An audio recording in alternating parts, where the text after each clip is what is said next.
ঋত্বিক ঘটক তিনি এমন একজন মানুষ যিনি দেশভাগের যন্ত্রণাকে পরিণত করেছিলেন সেলুলয়েডে কান্না হয়ে ফোটা এক দীর্ঘ আর্তনাদে। তিনি এমন একজন শিল্পী যিনি সিনেমাকে কেবল বিনোদন নয় বরং প্রতিবাদের ভাষা হিসাবে দেখতেন। ঋত্বিক লিখতেন, অভিনয় করতেন, নির্দেশনা দিতেন, কিন্তু সব কিছুর উপরে তিনি ছিলেন এক অস্থির সময়ের অস্থির কণ্ঠস্বর।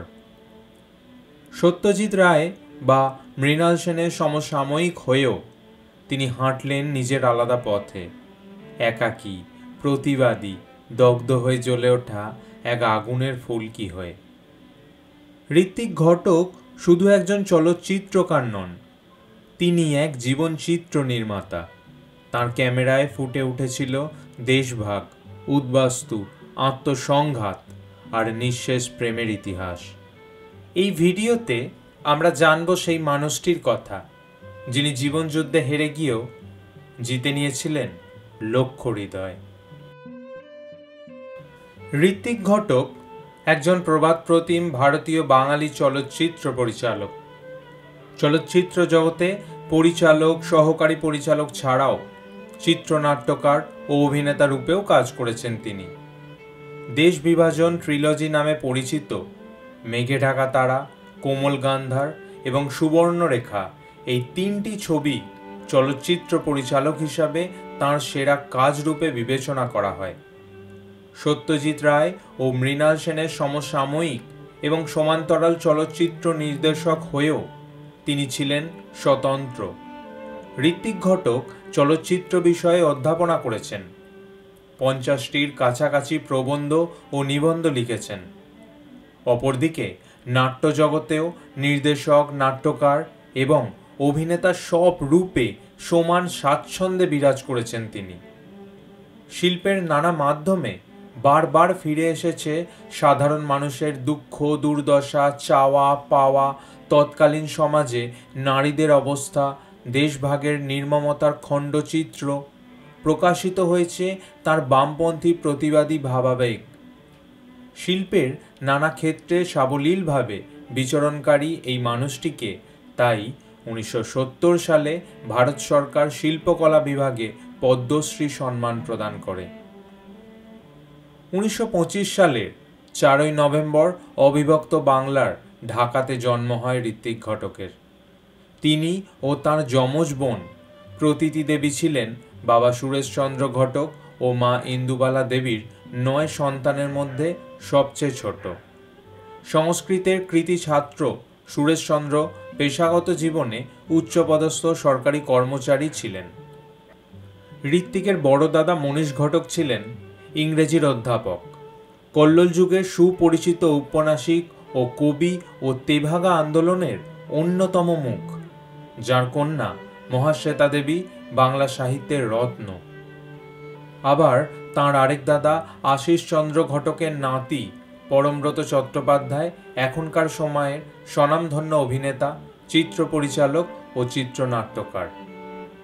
সক্রিয় বামপন্থী রাজনৈতিক কর্মী সাধনা রায়চৌধুরীর ভাগ্নী সুরমা দেবীর সঙ্গে বিবাহ বন্ধনে আবদ্ধ হন ঋত্বিক ঘটক।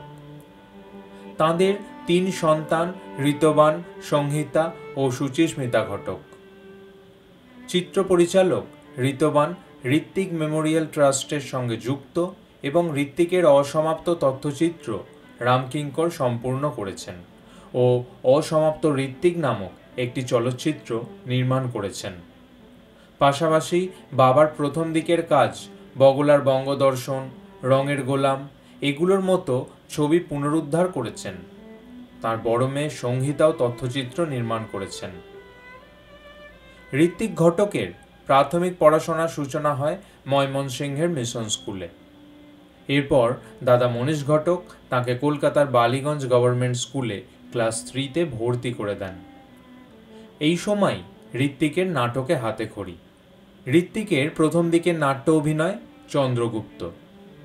দ্বিজেন্দ্রলাল রায়ের এই নাটকে ঋত্বিক চাণক্যের ভূমিকায় অভিনয় করতেন রিচি রোড, ম্যাডক স্কোয়ারে। দ্বিতীয় বিশ্বযুদ্ধ শুরু হলে রাজশাহী ফিরেও নাটক থেকে সরে যাননি। এরপর 1942 সালে ঋত্বিক ম্যাট্রিক পরীক্ষা পাশ করেন। বহরমপুরের কৃষ্ণনাথ কলেজ থেকে 1948 সালে বিএ পাশ করে কলকাতা বিশ্ববিদ্যালয়ে স্নাতকোত্তর স্তরে ভর্তি হন। তবে লেখালেখি ও নাট্যচর্চার নেশায় এর পাঠ অসমাপ্তই থেকে যায় তাঁর। কলকাতায় এসে স্কুলে পড়াশোনার সময় থেকেই প্রেমের কবিতার মধ্যে দিয়ে লেখালেখির সূচনা হয় তাঁর। 1947 সালে গল্প ভারতীতে তাঁর লেখা প্রথম গল্প ছাপা হয়। এরপর দেশ, অগ্রণী ইত্যাদি পত্রিকায় প্রকাশিত হয় তাঁর গল্প। 1947 সালেই নিজস্ব কাগজ অভিধারা প্রকাশ করা শুরু করেন ঋত্বিক। চোখ, কমরেড, গাছ, আকাশগঙ্গা ইত্যাদি তাঁর লেখা কয়েকটি উল্লেখযোগ্য গল্প। বাংলা বিভাজন, দুই বাংলার বিক্ষুব্ধ সময়ের চিত্র, প্রেম, সামাজিক দুর্নীতির বিরুদ্ধে প্রতিবাদ ছিল তাঁর লেখার মূল বিষয়। তাঁর কম বয়সের কাঁচা হাতের লেখা পড়ে নৃপেন্দ্রকৃষ্ণ চট্টোপাধ্যায় তাঁকে একজন শক্তিমান নবীন লেখক বলে আখ্যা দিয়েছিলেন। গল্প লিখতে লিখতে একসময় তার মনে হয় গল্পটা ইনঅ্যাডিকুয়েট। ফলত নাটকের জগতে তার প্রবেশ। প্রথমে রবীন্দ্রনাথের নাটকে অভিনয়ের মাধ্যমে শুরু করেন নাট্যজীবন। এরপর ধীরে ধীরে গণনাট্যের সঙ্গে পরিচয় হয় তাঁর। 1948 সালে নবগঠিত বহুরূপী নাট্যদল নবান্ন নাটকের শো করে।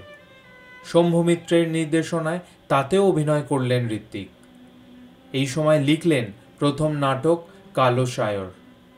নবান্ন নাটকে সাফল্যের পরে 1949 সালে গণনাট্যের নতুন নাটক ঢেউতে বৃদ্ধ কৃষকের ভূমিকায় নিজেই অভিনয় করলেন। 1951 সালে তিনি যুক্ত হন ভারতীয় গণনাট্য মঞ্চের সঙ্গে, অর্থাৎ ইন্ডিয়ান পিপলস থিয়েটার একাডেমি বা আইপিটি এর সঙ্গে। 1952 সালে নিজের লেখা দলিল নাটকটি দিয়ে তিনি 1953 সালে পাড়ি দেন বোম্বেতে গণনাট্যের কনফারেন্সে। নাটকটির পরিচালক ও প্রধান অভিনেতা ছিলেন ঋত্বিক নিজেই। এই নাটকটি ওই প্রদর্শনীতে প্রথম হয়। এছাড়া 1955 সালে তাঁর লেখা ও নির্দেশনায় সাঁকো খুবই প্রশংসা পায়। অভিনেতা ঋত্বিকের পরের নাটক বিজন ভট্টাচার্যের নির্দেশনায় দীনবন্ধু মিত্রের নীলদর্পণ। জাগরণের জিন্না থেকে বিসর্জনের রঘুপতি, ঢেউয়ের বৃদ্ধ কৃষক, নীলদর্পণে তাঁর অভিনয়, তাঁর নির্দেশনা মাতিয়ে তুলেছিল আপামর নাটকপ্রেমী বাঙালিকে। নাটক করতে করতেই তার মনে হয় কয়েক হাজার নয়, লক্ষ মানুষের কাছে যেতে হবে। তখন সহপরিচালক রূপে নিমাই ঘোষের ছিন্নমূলের মাধ্যমে তার চলচ্চিত্র জগতে প্রবেশ।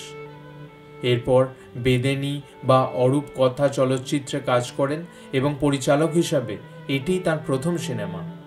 নিমাই ঘোষ বেদেনী সিনেমার পরিচালক হিসাবে কাজ শুরু করেন, কিন্তু আর্থিক কারণে সেটি বন্ধ হয়ে গেলে ঋত্বিক ঘটক পরিচালকের দায়িত্ব পান।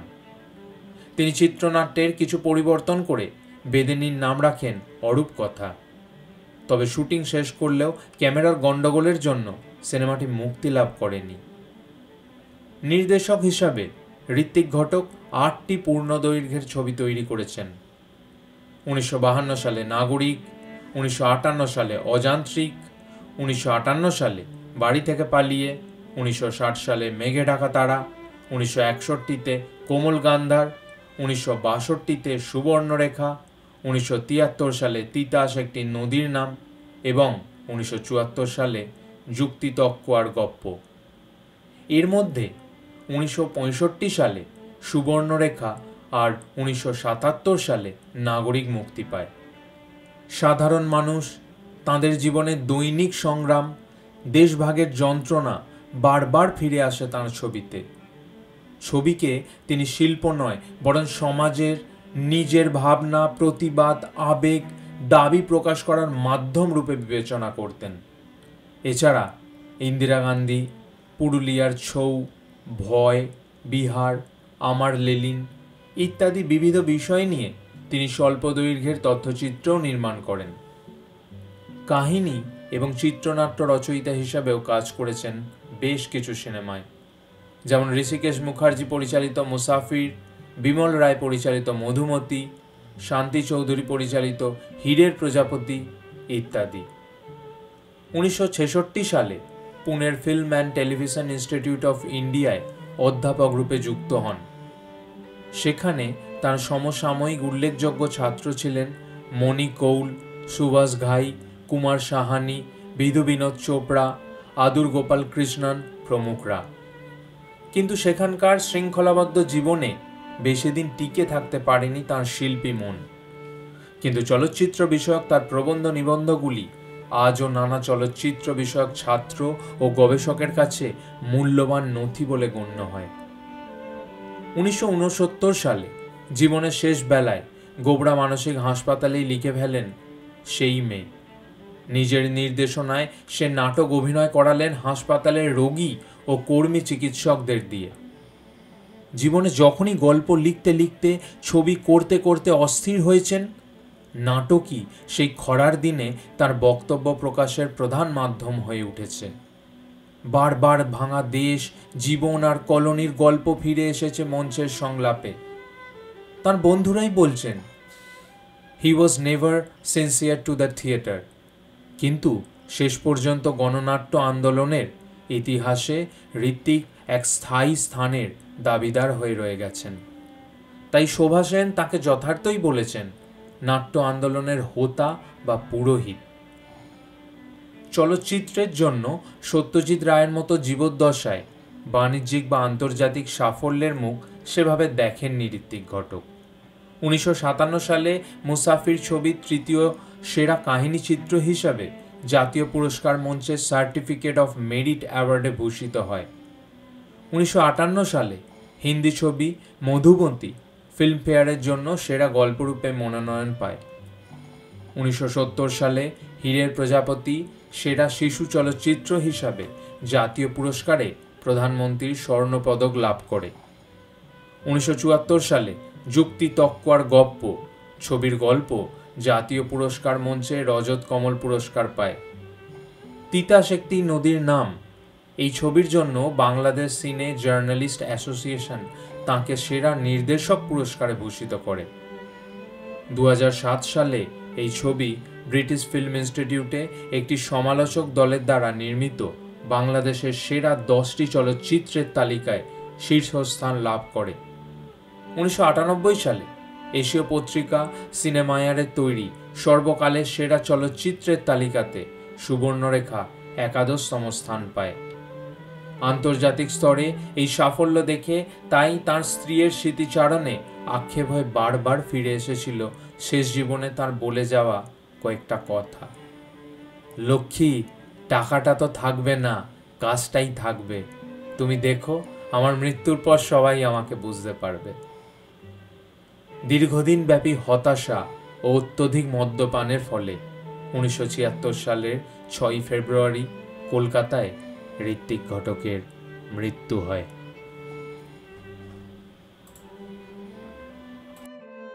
ভিডিওটি ভালো লাগলে লাইক এবং শেয়ার করবেন। কেন করবেন? কারণ সব বাংলায় গত প্রায় 10 বছর ধরে বাংলা ভাষায় সঠিক ও নিরপেক্ষ তথ্যভাণ্ডার গড়ে তুলতে আপ্রাণ চেষ্টা করছে। সস্তায় জনপ্রিয় হওয়ার মতো ভিডিও সব বাংলায় বানায় না। অনেক পড়াশোনা করে বাঙালির জন্য বানায় এই সমস্ত ভিডিও। আগামী প্রজন্মের জন্য বাংলা ভাষাকে বাঁচিয়ে রাখার জন্য এই ধরনের কাজে আপনার একটি লাইক ও শেয়ার মূল্যবান। কারণ এভাবেই আমরা প্রমাণ করতে পারি সস্তার জনপ্রিয়তা নয়, বাঙালি সুস্থ সংস্কৃতির পাশে চিরকাল ছিল, আছে, থাকবে।